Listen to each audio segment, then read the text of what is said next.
Cette vidéo a pour objet de vous présenter ce qu'est la phase acoustique de manière concrète. Pour ce faire, nous allons utiliser un logiciel de mesure en temps réel.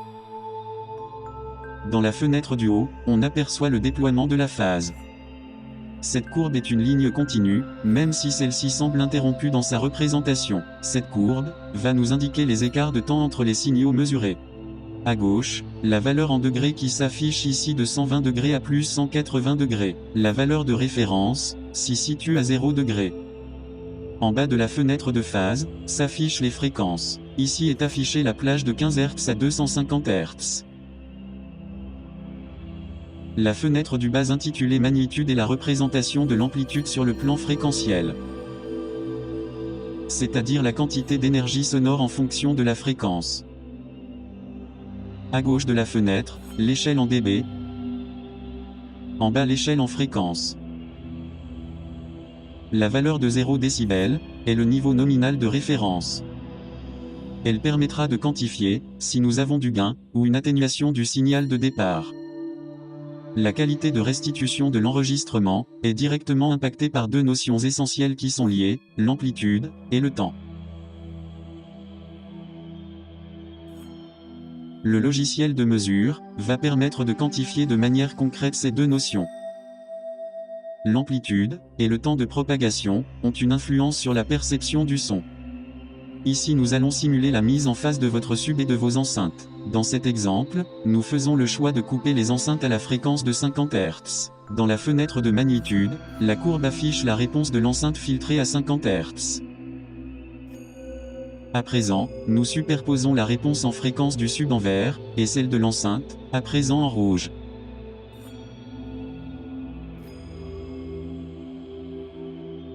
Observons les deux représentations de la phase, le sub en vert, et l'enceinte en rouge. On s'attarde sur la zone de raccord autour de 50 Hz, notre fréquence de coupure retenue entre nos enceintes et notre sub. Nous allons nous attacher à regarder ce qu'il se passe une octave en dessous jusqu'à 25 Hz et une octave au-dessus jusqu'à 100 Hz. On voit que les traces se superposent, les deux signaux sont donc parfaitement en phase. Pour cette démonstration, nous allons voir ce qu'il se passe lorsque l'on manipule le bouton de phase situé à l'arrière de notre sub. Sa valeur s'étale de 0 degré à 180 degrés. Nous agissons à présent sur le bouton de phase du sub en partant de 0 degré. Cela revient à reculer le sub par rapport aux enceintes. On observe la courbe du sub dévier progressivement. Pour terminer avec 180 degrés d'écart par rapport à sa position initiale. On obtient donc 180 degrés d'écart entre les deux courbes.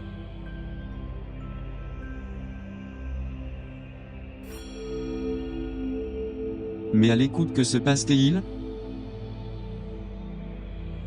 Observons à présent ce qu'il se passe dans la fenêtre du bas sur la courbe de magnitude qui nous donne une représentation du niveau en dB sur la plage de fréquence choisie.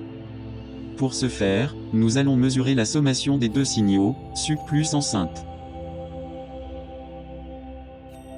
En agissant sur le bouton de phase, on constate que le niveau baisse dans la zone de raccord jusqu'à atteindre une atténuation de 20 décibels. C'est énorme.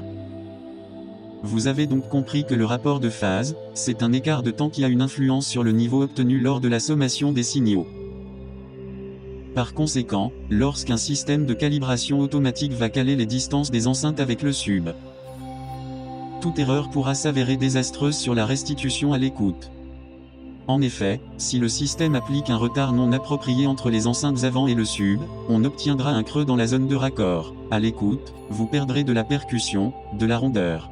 Si vous constatez dans les réglages de votre ampli, des valeurs de distance avec des écarts importants entre le sub et les enceintes alors qu'ils sont alignés sur le même plan horizontal, méfiance. Le système de calibration automatique s'est probablement fait avoir par la configuration acoustique de la pièce qui elle-même va induire du retard sur le signal reproduit. Pour conclure, à l'écoute, en cas de décalage de phase, en plus du creux généré par le filtre, sur le plan du magnitude en fréquence, il y aura aussi un phénomène d'imprécision et de traînage.